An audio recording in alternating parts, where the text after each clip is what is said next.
Hey there, everyone. I know running a small business, you're always juggling a million things. And keeping an eye on the budget. Yeah, right? Every dollar counts. Absolutely. And then on top of that, you've got cybersecurity to worry about, It's another thing on the to-do list. especially with things like cyber insurance audits coming up. It can feel like a lot. And I know you sent us a ton of info on this, articles and A notes. whole stack of stuff. But don't worry, we've gone through it all We've dug deep. to pull out the really important bits The key takeaways. so we can break it all down for you and make A cybersecurity little less overwhelming. feel a bit more manageable. Exactly. So let's dive in. One thing that kept popping up in your notes was this 2025 deadline. What's that all about? Oh, that's a big one. Yeah. It's like a ticking clock. Okay. A whole bunch of Microsoft products are hitting their end of life in 2025. End of life. Which basically means no more security updates, no patches for vulnerabilities. So it's kind of Like leaving your front door wide open yikes. and just hoping for the best. Not the best strategy. Not ideal for cybersecurity, no. So which products are we talking about here specifically? Well, some pretty big names, actually. Windows 10, Okay. Office 2016 and 2019, Wow. Exchange Server 2016 and 2019. Well, that's a lot. Even Skype for Business is on the list. So if you're still using these systems, It could leave you vulnerable yeah. to all sorts of cyber threats. So, the obvious answer is to just upgrade, right? That's the most secure route, for sure. But I know for a small business, Uh-huh. watching the budget, that can be a bit scary. I understand the concern. Yeah, like a big expense. Upgrading to Windows 11, it is essential. It's got to be done. It has those more robust security features. Right. But there's a catch. Uh-oh. It has higher system requirements. It needs more processing power, more memory. Okay. Depending on your current setup, Yeah. you might need to upgrade your hardware too. So it's like a double whammy This can be. on the budget. Yeah. But I saw something in your notes here Okay. from CDML Computer Services about IT assessments. Yes, Could that be a good first step? absolutely. Hmm. I think having a professional come in and assess your current setup Okay. is incredibly valuable. Okay.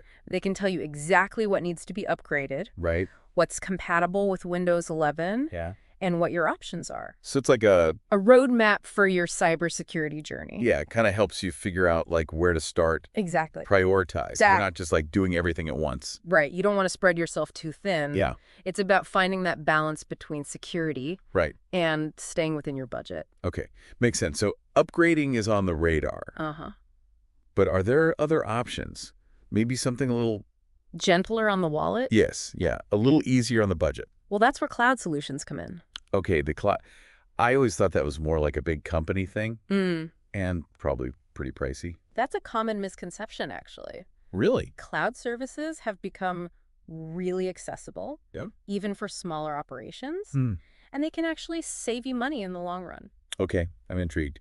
Tell me more. Well, think about it with cloud services. Yeah. You're not managing physical servers. Right. You're not dealing with constant updates and maintenance. That's all handled by the provider. Exactly. Okay. And because you're only paying for what you need, Uh-huh. it can be much more flexible and Right. cost-effective. Then maintaining your own infrastructure. Yeah. So it's like outsourcing your IT, Mm-hmm. but with top-notch security. Exactly. And you're always getting the latest security updates. Okay. So you don't have to worry about falling behind.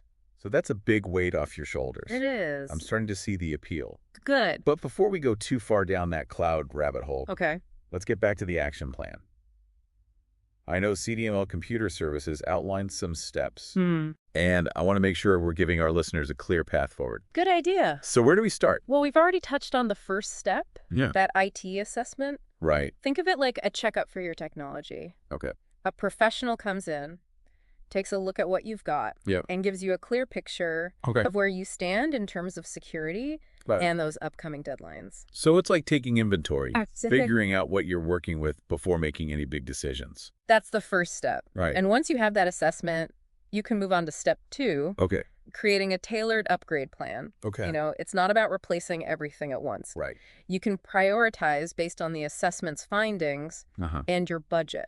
Okay. So if the assessment, say, reveals a bunch of computers running Windows 10, Right. the upgrade plan would kind of outline Exactly. how and when to transition those to Windows 11. Precisely. Yeah. And that plan might involve a phased approach. spreading the upgrades out over time to make it more manageable financially. Okay, so we've planned, and now we're ready to start upgrading. But what about those cloud solutions we were talking about? Right. Where do they fit into all of this? Well, they can be a fantastic option. Okay. Especially if your assessment reveals that you're relying on outdated server hardware or struggling to keep up with security updates. Yeah. Migrating certain operations to the cloud can be a more efficient and secure solution in the long run. I'm remembering a line from one of the articles you sent over. Okay. It said something like, the cloud is like having a team of expert IT professionals working behind the scenes, keeping everything secure and up to date. I like that. And as a small business owner, I mean, that sounds pretty appealing. It's a great way to think about it. Yeah. You're essentially offloading a lot of that technical burden, right? Freeing up your time and resources. To focus on running your business. Exactly. Okay, so let's say we're convinced about the cloud's potential. Are there specific cloud services that would be particularly beneficial? Absolutely. For a small business like ours? Microsoft 365 is a popular choice for small businesses. I've heard of that. It includes all the familiar Office applications. Right, Word, Excel, PowerPoint. Exactly, but with the added benefits of cloud storage, collaboration tools, and enhanced security features. So it's not just about upgrading individual applications. It's like moving to a whole new way of working. That's right. And Microsoft 365 can integrate seamlessly with other cloud services, creating a very secure and efficient ecosystem for your business. Speaking of integration, what about email? I know a lot of small businesses still rely on those traditional on-premises Exchange servers. Is there a cloud alternative for that? Absolutely. Exchange Online is a cloud-based email service that's part of Microsoft 365. Oh, so it's all part of that same package. It is, and it offers the same robust features as a traditional Exchange server, but with the added benefits of automatic updates, spam filtering, and advanced security measures. So it's like having a state-of-the-art email system without the headache of managing your own server. Exactly. And because your email is hosted in the cloud, you can access it from anywhere. Right. Anytime on any device. That's pretty handy. It is a huge plus for businesses that are always on the go. Okay. I'm sold on the cloud. Good. But let's be realistic. All of this, whether it's upgrading hardware, migrating to the cloud, or even just that initial IT assessment, it's going to cost money. It is an investment. And I know our listener is very budget conscious. Of course. Trying to make every dollar stretch. It's important. So how do we balance that need for security with, staying within a reasonable budget? Well, it's crucial to remember that cybersecurity is an investment, not just an expense. Think of it this way. How much would it cost your business if you experienced a data breach? Or had to shut down operations due to a ransomware attack? Suddenly the cost of proactive security measures seems pretty reasonable. Very true. Yeah. Prevention is always cheaper than the cure. Exactly. And remember, a good IT provider will work with you to create a plan that aligns with your budget. You don't have to do everything at once. You can prioritize based on your needs and resources. Okay, so we've talked about assessing, planning, upgrading, and exploring cloud solutions. Anything else we need to add to our cybersecurity checklist? There's one crucial element that often gets overlooked. What is it? Training. Yes. Yeah. The human factor. Exactly. You can have the most sophisticated security systems in place. Right. But if someone clicks on a phishing link or accidentally downloads malware, it can all be for nothing. It can all come crashing down. That's right. And that's why ongoing security awareness training is essential for every employee. From the CEO to the intern. Everyone needs to be on board. Absolutely. So what does effective security awareness training look like? Well, it's about educating your team about the different types of cyber threats. Teaching them how to recognize phishing attempts and other social engineering tactics. And instilling best practices for password management, data handling, and overall online security hygiene. So it's not just about like a one-time training session. No. It's about creating a culture of security awareness within the company. That's the key. Make security everyone's responsibility, not just the IT department. All right. We've covered a lot of ground here. We have. We talked about the urgency of the 2025 deadline, the benefits of upgrading to Windows 11, the potential of cloud solutions, the importance of a solid action plan, and the crucial role of employee training. All important pieces of the puzzle. But before we wrap up, is there anything else you want to highlight? I think one of the most important takeaways is that even with a limited budget, you can achieve a high level of cybersecurity. Okay, that's encouraging. It's about being proactive, right? Making informed decisions, and seeking expert guidance when needed. Okay. Don't feel like you have to tackle this alone. Great point. And speaking of expert guidance, yes, we'd be remiss not to mention CDML Computer Services again. Absolutely. They've got a wealth of resources and experience to help small businesses navigate the world of cybersecurity. They do. And their team is incredibly approachable and supportive. They are. We'll make sure to include their contact information in the show notes. Perfect. For anyone who wants to reach out and learn more. Great. Okay. I think it's time to shift gears a little bit. Okay. And talk about something that's probably top of mind for our listener. That cyber insurance audit. I know that's a big motivator for getting your cybersecurity in order. Absolutely. And it's a great topic to delve into. Yeah. Because a lot of the steps we've already discussed will directly help you ace that audit. Perfect. Time to dive in. I know it can feel kind of like a high-pressure situation, but I think you'll be pleasantly surprised. Yeah.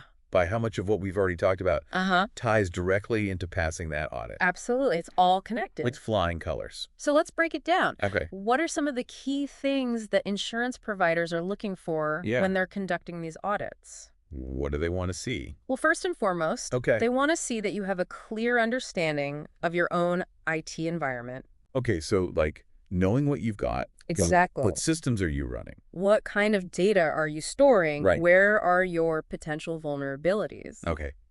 That initial IT assessment we talked about is crucial for this. Okay. It shows the insurer that you've taken the time to assess your risks. So it's like showing up for a doctor's appointment with a list of your symptoms. Exactly. And a detailed health history. It gives them a much better starting point for diagnosis and treatment. Right. And speaking of treatment, yes, insurers also want to see that you've got a plan in place to address those risks. Absolutely. And that's where that upgrade plan comes in. Exactly. Demonstrating that you're actively updating software. Right. Patching vulnerabilities and moving towards a more secure infrastructure. Goes a long way. It shows that you're taking it seriously. So even if you're not fully upgraded to Windows 11, by the time the audit rolls around, just having that plan in place and showing that you're making progress is a big plus. It's about demonstrating that commitment to continuous improvement. Gotcha. And this is where those cloud solutions can really shine. They can. If you've migrated critical operations to the cloud, you can highlight all those enhanced security features. Exactly. And the automatic updates that come with those services. It's like having a built-in security blanket. Yeah, for sure. And don't forget about employee training. Right. The human element. Insurers want to see that you're not just focusing on the technical side of things, but also addressing that human element. So having a robust security awareness training program shows that you're taking a holistic approach. It does. It's like having a solid defense strategy. Okay. But also making sure your team knows how to recognize and avoid potential threats on the field. Right. Being proactive. Exactly. And remember, documentation is key. Okay. Keep records of your IT assessments, your upgrade plans, training sessions, any other security measures you've implemented. Document everything. Having all of this documented makes it much easier to demonstrate your compliance to the insurer. So it's like building a cybersecurity portfolio. Exactly. That you can proudly present at your audit. And don't be afraid to reach out to your IT provider for guidance. Right. They can help you prepare for the audit, answer any questions you might have, and ensure that you're putting your best foot forward. It's like having a coach in your corner, guiding you through the process and cheering you on. That's a great way to put it. So the key takeaway here is that while a cyber insurance audit might seem intimidating, it's really an opportunity to showcase your commitment to cybersecurity. By taking a proactive approach, leveraging the right tools and resources, and documenting your efforts, you can approach that audit with confidence. I love that we've gone from feeling overwhelmed to feeling empowered. That's what we aim for. And I think our listeners are right there with us. And remember, you don't have to be a cybersecurity expert to protect your business. There are resources and support systems available to guide you every step of the way. Okay, so to wrap things up, even on a tight budget, strong cybersecurity is achievable. Absolutely. It's about being proactive, making informed decisions, Right. seeking expert guidance when needed, and most importantly, viewing this not as a burden, right, but as an investment exactly in the long-term health and success of your business. It's an investment in your future. And with that, we're signing off. Thanks for joining us. Thanks for joining us on this deep dive into cybersecurity.